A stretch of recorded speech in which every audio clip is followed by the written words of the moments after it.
इसी दुर्गा सप्तशती का एक अभिन्न अंग है देवी कवच। और फिर आता है कुछ ऐसी शक्तियों के बारे में उल्लेख जो रहस्यमयी हैं।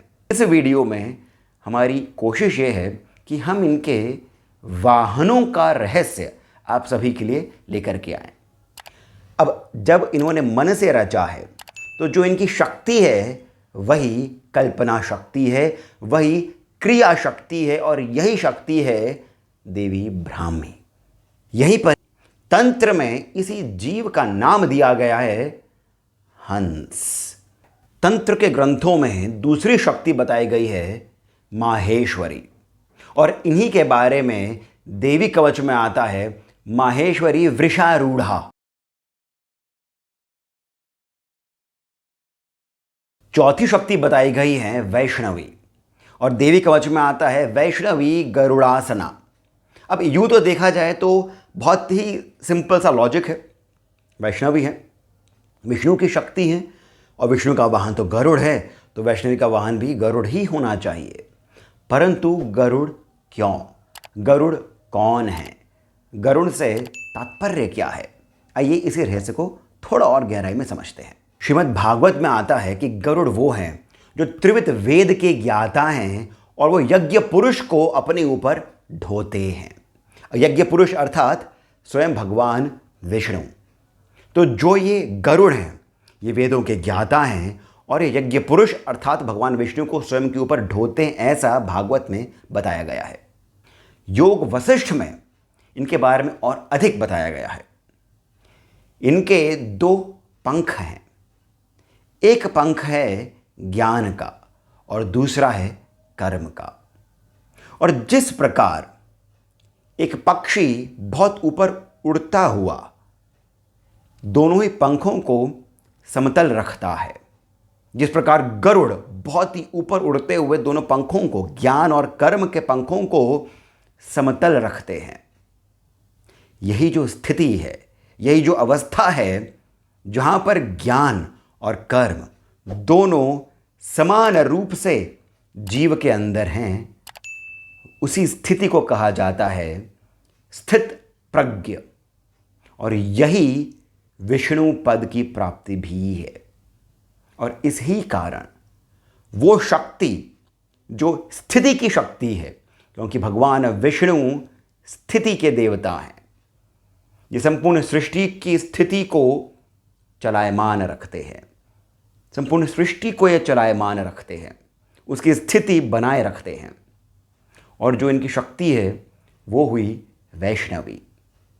जब कोई एक साधक, जब कोई एक जीव, वो साधारण जीव ही क्यों ना हो, जब वो ज्ञान और कर्म को समतल रख इसे अपने जीवन में उतारता है, तो फिर वो स्थित प्रज्ञ हो जाता है, और वो गरुड़ की ही भांति उच्च आकाश में तैरता है और विष्णु पद को प्राप्त करता है।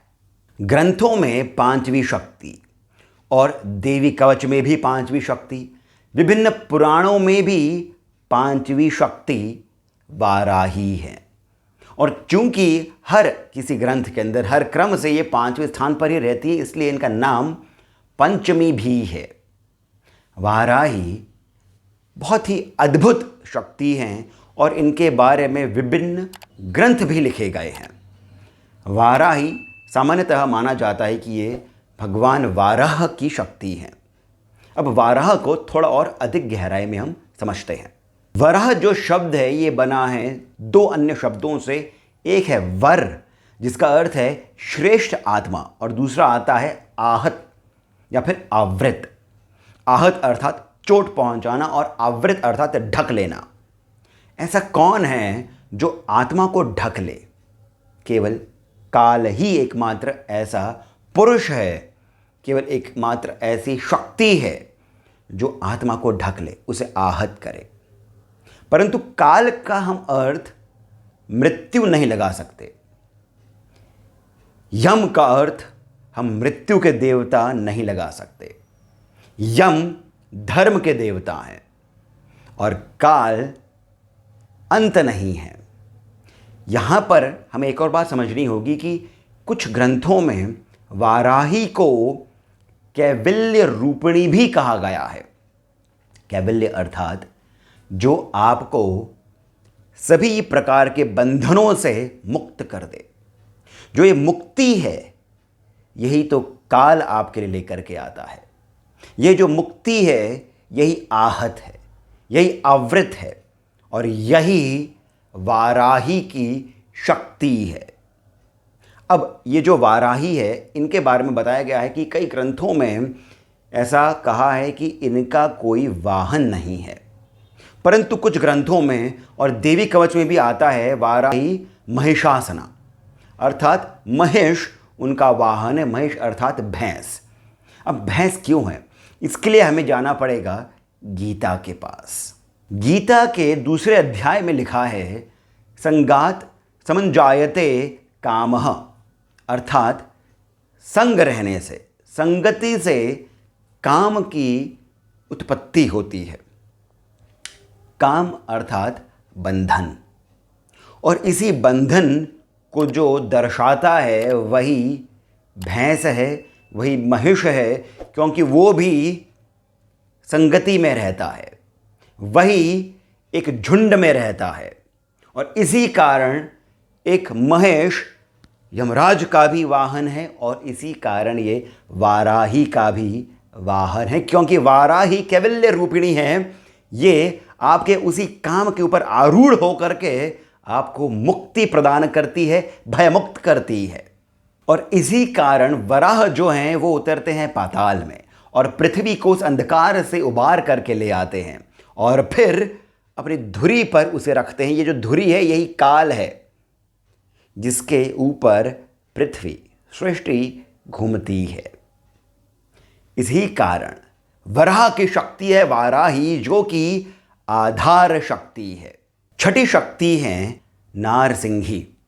इनके बारे में विभिन्न ग्रंथों के अंदर विशेष उल्लेख दिया गया है, किंतु देवी कवच में इनके बारे में कोई जानकारी नहीं मिलती है। परंतु फिर भी मातृकाओं में बहुत ही उच्च कोटि की शक्ति है नारसिंही। नारसिंही नरसिंह की शक्ति है।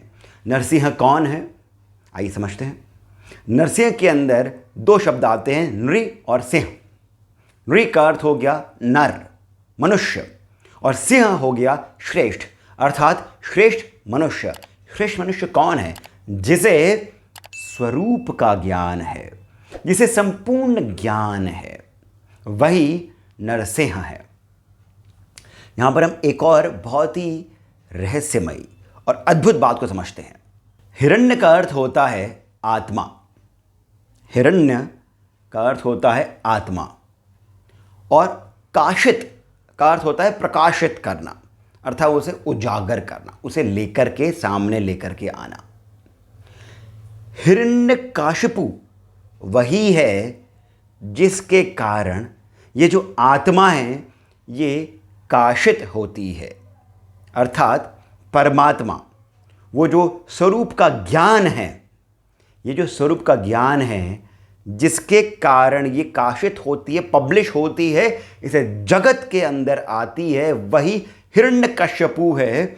ये एक असुर अवश्य है, परंतु इसी असुर के कारण भगवान विष्णु का एक रूप नरसिंह, इसी असुर के कारण संपूर्ण जगत में काशित हुए हैं, और यही नारसिंह हैं। इन्हीं की शक्ति नारसिंही है। यही वो शक्ति है जो आपको संपूर्ण ज्ञान दे सकती है, जगत का ज्ञान दे सकती हैं, स्वरूप का ज्ञान दे सकती हैं। ऐसा माना जाता है कि इनका कोई वाहन नहीं है। सप्तम शक्ति है ऐन्द्री। ये भी बहुत ही उत्तम है और इनका रहस्य भी अति अद्भुत है। ऐन्द्री इंद्र की शक्ति है। इंद्र का वाहन है गज, और इसी कारण देवी कवच में आता है ऐन्द्री गज समारूढ़ा। परंतु ये जो गज है, ये कोई भी गज नहीं है। इस गज का एक नाम है, वो नाम है ऐरावत। ऐरावत का अर्थ क्या हुआ, इसमें इर धातु आती है जिसका अर्थ है गति, और रावण जो है ये विशिष्ट रूप से प्रयोग किया गया है गति के लिए ही, बताते हुए कि जो ऐरावत है इसकी गति बहुत अधिक है। अर्थात इंद्र की जो शक्ति है, कौन सी शक्ति है इंद्र की? तड़ित। तड़ित अर्थात आकाशीय विद्युत, बिजली, ये अति तीव्र गति से चलती है। इंद्र वो हैं जो हमारी इंद्रियों के देवता हैं। इंद्रियां जो हैं, इनकी शक्ति भी, इनकी गति भी बहुत अधिक है, ऐरावत की तरह है, मदमस्त होकर के चलती हैं, बहुत तेज चलती हैं। और इंद्री वो है जो इन सबको साध करके रखती है। इस ही कारण इंद्री का भी वाहन जो है वो ऐरावत है। जब हम इंद्री की पूजा करते हैं, अर्चना करते हैं, इनका ध्यान करते हैं, इनकी साधना करते हैं, तो हम अपनी इंद्रियों के ऊपर अनुशासन लेकर के आते हैं, इन्हें हम साध लेते हैं।